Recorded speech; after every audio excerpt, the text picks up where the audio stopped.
कांग्रेस के 3 विधायक पैसे के साथ पकड़ाते हैं बंगाल में। इस पूरे प्रकरण को आंसू कैसे देख रहा है, सुदेश जी कैसे देख रहे हैं? देखो, ये पूरे मैंने जो मेरी पहले भी मैंने कहा है और फिर इस बात को कह रहा हूँ कि जो स्थितियाँ बन रही है और जिस तरह से ये समय और समय की घटनाएं चल रही है, इसमें आम लोग, इस लोकतांत्रिक व्यवस्था में आम लोग नहीं है। आम लोग के लिए कोई ऐसा काम ना हुआ जिसके लिए इस तरह की कोई घटना गई है। ये बिल्कुल ही राजनीतिक विचारधारा या उसके दायित्व से इतर ये सारी घटनाएं घट रही है।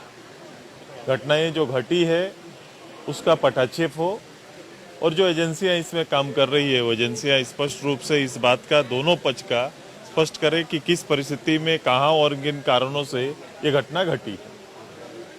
लेकिन एनडीए पे ये आरोप लग रहा है बीजेपी में कि जहां इनको पब्लिक वोट नहीं कर रही है वहां एजेंसी से सरकार मिलके बनवा लेते हैं, पैसे के दम पे बनवा लेते हैं। सरकार बोल रहे 2 साल से तो पिछला आप लोग इसी लगे हुए कि हेमंत सरकार गिर जाए। यहाँ पर मुझे इस बात की कोई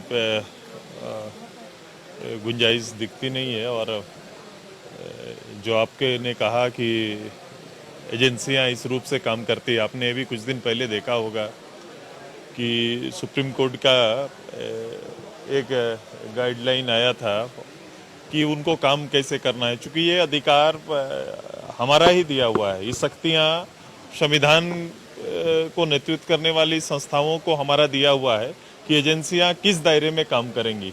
तो एजेंसियां अपने दायरे पर काम कर रही है, अपने दायित्वों का निर्वहन कर रही है।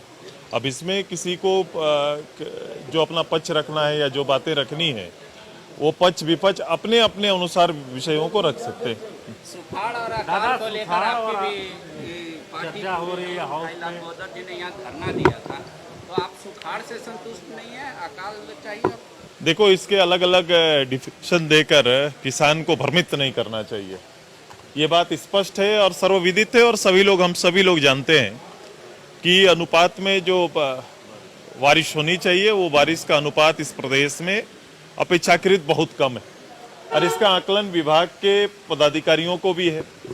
सरकार वही होती है जो आकलन करती है और आकलन के अनुसार उसके दूसरे थॉट पर विचार करना प्रारंभ करती है। जब समय पर बारिश ना हो इसके इशारे मिल गए थे और बारिश नहीं हुई तो हमें इस बात का इंतजार नहीं करना चाहिए था कि किस दिन अंतिम दिन तक हम प्रतीक्षा करेंगे कि बारिश हो रही है कि नहीं हो रही है, बल्कि सरकार को उसके विकल्पों पर जाना चाहिए था, उसका प्लान करना चाहिए था, किसानों के हित में कार्यक्रम चलाए जाने चाहिए थे।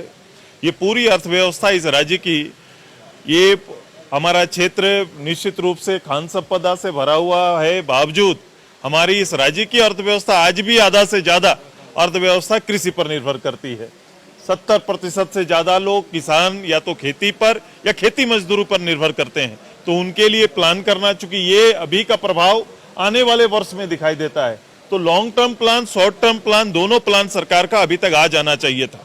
ये नहीं आ पाना दुखद बात है और सरकार इसके लिए इंतजार करती है कि कब सदन में विधायक, प्रतिनिधि दलीय लोग आएंगे, बैठेंगे, हम बहस का विषय उठाएंगे, उसके बाद हम कोई निर्णय लेंगे। ये दुखद बात है, ये जवाबदेह सरकार का, ये किसी तरह से हम नहीं मान सकते कि इस राज्य और किसान के प्रति जवाबदेह सरकार है। वर्तमान में जो स्थिति है क्या वो सुखाड़ की स्थिति है या उसके ऊपर अब अकाल की स्थिति आ गई है? ये आकलन होता है और आकलन के अनुसार वो चीजें बनती है। सुखाड़ वर्तमान में अल्पवृष्टि सुखाड़ का स्थिति लाया, चूंकि फसल का उत्पादन नहीं होगा और फसल का उत्पादन ना होने से 2 लोग प्रभावित होंगे, ये तो किसान प्रभावित और मजदूर प्रभावित होंगे। तो ये दोनों का प्रभाव आगे साल